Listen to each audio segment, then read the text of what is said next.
Bonjour à tous, bienvenue sur l'étoile de l'univers. Je vais vous parler aujourd'hui de la pleine lune du 28 octobre qui sera à 5 degrés 09 du taureau et qui se passe à 20h24 GMT.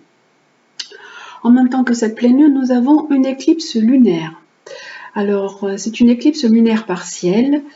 La dernière fois, lors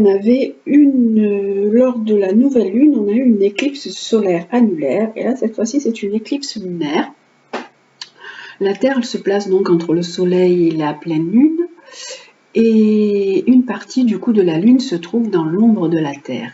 Cette éclipse lunaire sera visible en France à partir de 21h35 et elle sera maximale vers 22h14 si vous voulez la voir. La Lune peut se teinter un petit peu en orange. Donc c'est une pleine lune qui se passe en taureau. On peut voir le soleil en scorpion et la lune en taureau. Le soleil, la dernière fois, lors de la nouvelle lune, était conjoint au nœud sud, donc il nous parlait du passé, des choses mal vécues, des choses à se libérer, à lâcher prise. Et là, avec cette pleine lune, on a la lune conjointe au nœud nord, qui nous montre la direction à prendre. Le nœud nord étant en bélier, il faut aller vers l'affirmation de soi, aller de l'avant, en ne dépendant plus des autres. Cette pleine lune se passe donc dans le signe du taureau, qui est un signe fixe de terre et qui nous parle de valeurs. On est sur l'axe des valeurs, axe possession-dépossession. Le taureau, c'est un signe de ancrage, de plaisir, de bien-être, de recherche de stabilité matérielle et affective. Avec cette pleine lune, il est demandé de faire des choix, de choisir une direction, de s'affirmer. Puisque notre nœud nord est en bélier, on doit poser un peu des souhaits pour l'avenir. Vénus est maître de cette pleine lune. Et Vénus est en Vierge. Alors Vénus, on sait qu'en Vierge, elle ne se plaît pas trop, elle est un peu en chute, mais en fait, elle permet d'être dans le service, d'être dévouée aux autres. Et elle a un petit peu plus de mal à exprimer ses sentiments. Et on peut voir que Vénus est opposée à Neptune.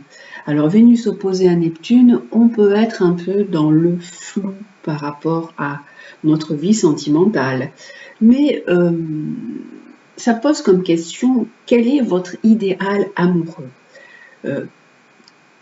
Qu'est-ce que vous avez envie de mettre en place pour votre idéal amoureux?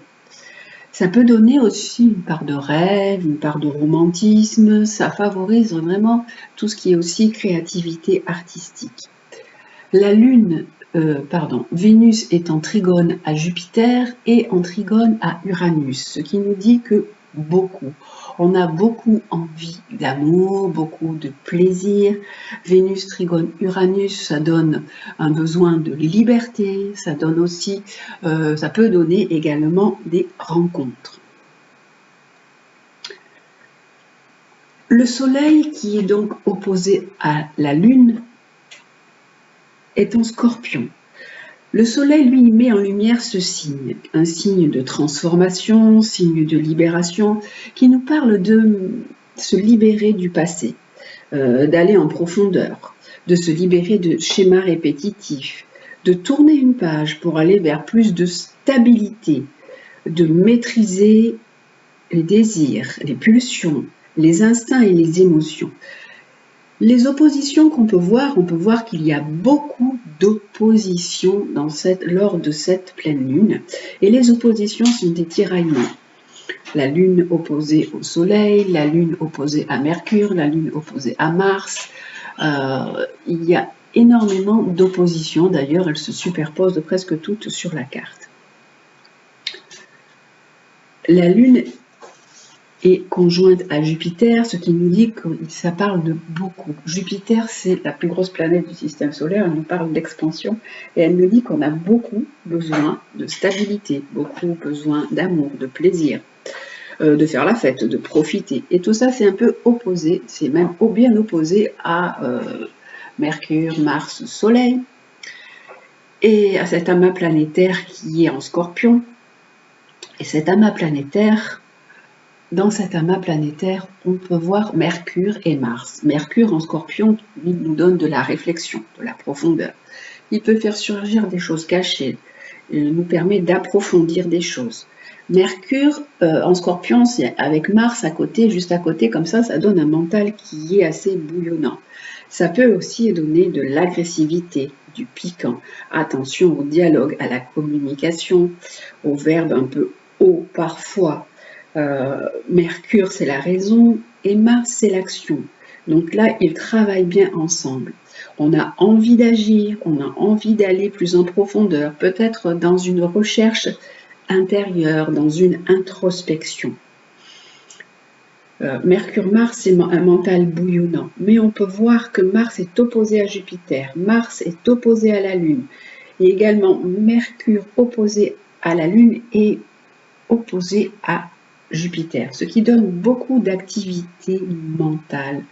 Vraiment une grande énergie qui bouillonne. On a envie de creuser, de remuer, tout ce qui est un peu au fond, de faire remonter des choses pour aller vers une grande libération. Alors que la Lune en face, elle demande tout simplement de la paix, de la tranquillité et du plaisir. Mars en Scorpion, cette grande énergie nous donne envie de comprendre, de trouver, de rechercher. Ça peut également donner un intérêt pour la recherche, pour l'ésotérisme. Et on arrive à cette date, on arrive vers Halloween, on arrive vers Samhain, qui est la fête des morts, c'est la frontière entre les vivants et les morts qui est là, qui est vraiment étroite. Donc ça peut aussi réveiller vos intuitions, votre envie de comprendre plus de choses, votre envie de vous tourner vers l'ésotérisme, vers l'occultisme. Le Soleil et la Lune sont bien soutenus par Saturne. Le Soleil est en trigone à Saturne et la Lune est en sextile à Saturne. Donc ça apporte de la sagesse, ça apporte un cadre, on ne fait pas n'importe quoi, n'importe comment. Saturne nous ralentit, nous freine, mais vraiment pour notre bien-être, pour plus de réflexion, pour apporter une structure différente.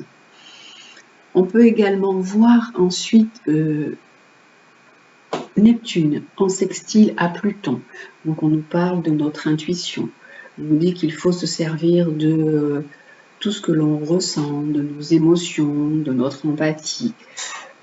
Cette pleine lune nous propose de nous fixer sur nos aspirations, sur ce que l'on souhaite concrétiser, de prendre le temps d'apprécier ce qui nous entoure, de nous ancrer dans le présent, de profiter des petits instants de bonheur de chaque jour, de fixer nos acquis, de nous relier à la nature, de prendre du plaisir, de faire la fête, de danser la vie.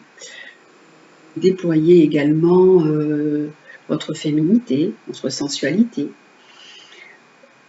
Le Scorpion qui est en face de cette pleine lune nous propose, lui, d'accueillir nos émotions, d'accueillir nos ombres, notre part d'ombre et notre part de lumière, d'accueillir nos passions, de nous détacher des attentes de l'ego, de ressentir que nous ne sommes pas seuls dans cet univers, que l'on est aussi entouré, que l'on a des personnes qui peuvent nous aider et nous guider. C'est une phase pour concrétiser, stabiliser, construire et se tourner aussi vers les sentiments et vers l'amour.